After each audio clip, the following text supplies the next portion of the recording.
Hey, I'm Eric. Welcome back to Dudes Who Brew. Today I'm going to be teaching you about water quality and how to fix your water to match the beer style of your Hey babe. choice. So I got this seltzer kit. Oh, hello, my wife Gina. Hi. This is my wife Gina. So I was in Albuquerque, New Mexico. I went to Southwest Graping and Grain, and they have this seltzer kit. It's already in a bag. And I figured since you're always brewing beer, I want to brew a seltzer. Well, I'll tell Will you you help what. me? Instead of doing this boring water quality stuff, Help! how about we brew a seltzer? So go grab a beer, come back, and we'll open up the bag and see what's in it. Ta-da!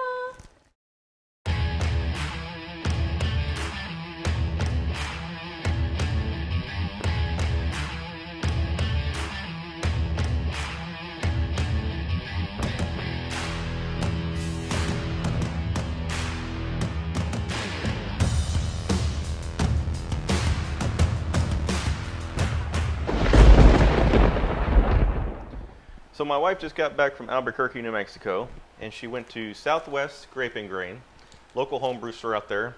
She was just looking around, looking for me some supplies and stuff, and she happened to stumble across a seltzer kit. And I guess she had it on tap, and she thought it was pretty good. So she bought a kit, brought it home, and now she wants to brew it. So instead of brewing a beer this week, we're going to brew a seltzer. So let's open it up and see what's inside. She has decided with the strawberry.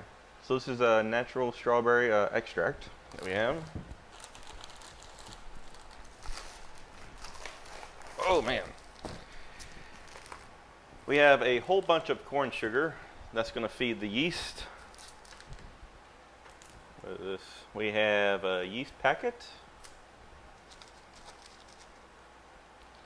We have some yeast nutrient. And we have another thing of corn sugar.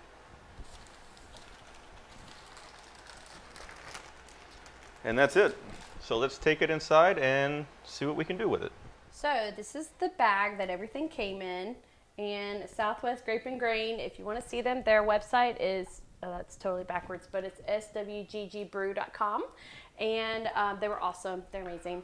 But the bag has the instructions completely on it, so you can't go wrong with it. So his fancy stuff is out in the garage.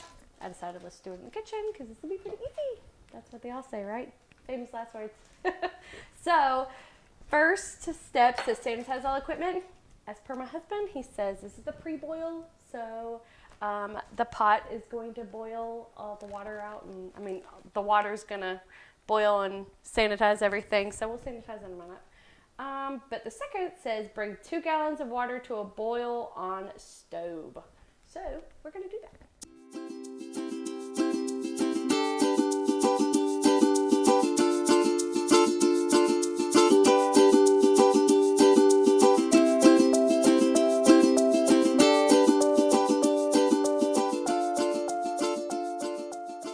Okay, so I want to take this opportunity to ask why we don't have to sanitize right this moment. And why is that, oh dear husband? Well, you're boiling off everything. So anything that touches it before you start to boil doesn't need to be sanitized. It'll get sanitized during the boil. Oh, okay. So after the boil, and when you start to cool it down, that's when it needs to be sanitized, my dear wife. Oh, lovely. Well, then on that note, I'll have some beer. While we wait for the water to boil.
next one says add 4 pounds of dextrose to boiling water and stir until dissolved.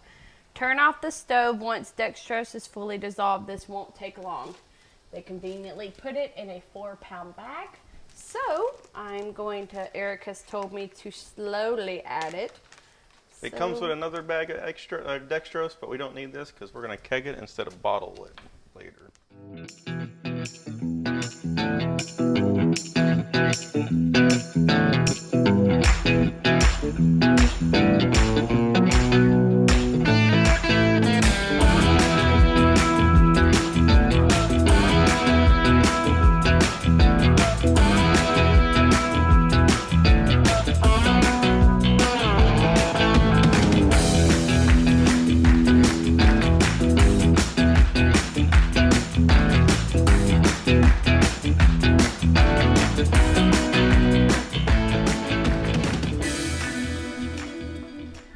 While she's working on bringing out the water and the pot and everything, I'm going to sanitize the fermenter.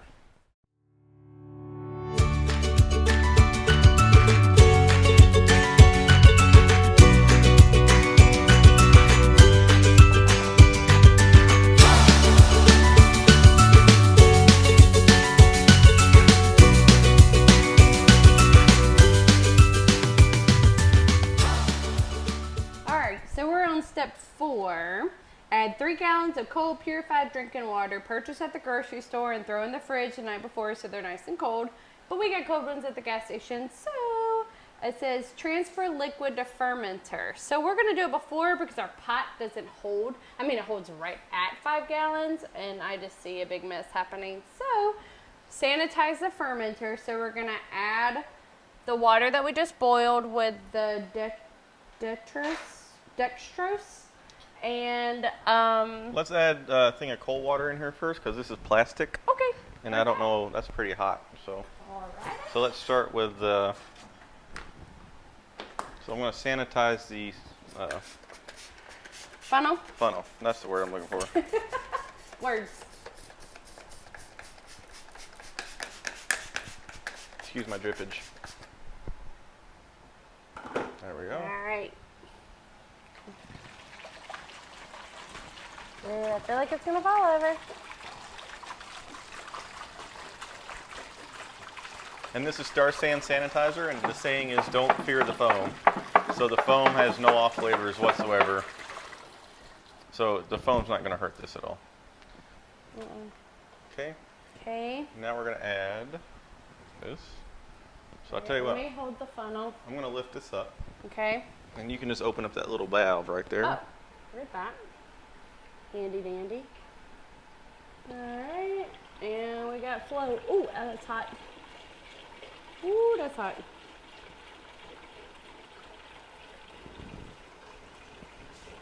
Ooh, loud.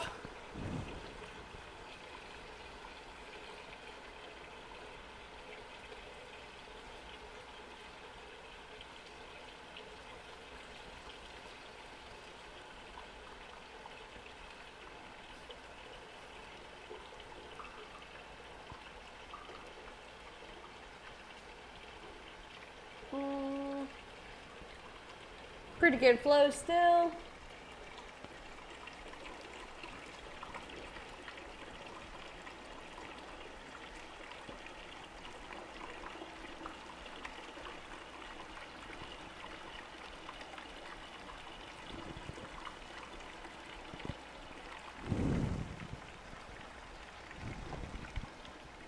You got it? It's pretty much empty. Close the valve. Now let's get the other 2 gallons of water. I'll give you one. I'll take the other one. One for you. One for me. Cat's trying to get in the garage.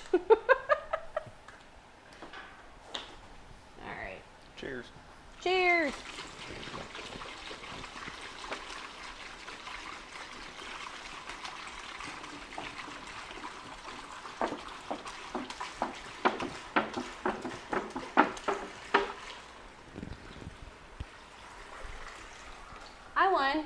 Just like that game of pool. Now it says add 4 teaspoons of yeast nutrient and yeast packet. Now, my yeast nutrient says 2 ounces. Add 1 teaspoon per gallon of mustard or wort. So let me go get the teaspoon real quick, and then you add the yeast packet. And oh wait, no, we have the teaspoons right here. For sanitize. How much do we need? It says 4 teaspoons. So here's teaspoon. That says 2 ounces. How many ounces are in a teaspoon? Or how many teaspoons are in an ounce?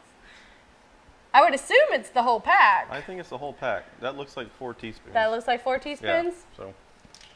Thank you, Southwest Grape and Grain. You are the best. And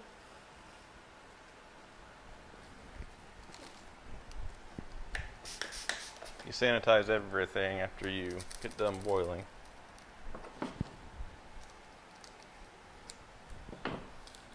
Now here goes the yeast. I'm excited to see if the, like, because in the beer is like all brown and tan, and this is clear. I can't wait to see if I can actually see the yeast attacking the sugars, like, because it's clear. So this is the finished product. We have the seltzer in here. We have an airlock. It's going to let the CO2 escape without letting any oxygen back into it. We're going to go put this in the pantry. I think you confirm it between 50 and 80 degrees according to the packet of yeast.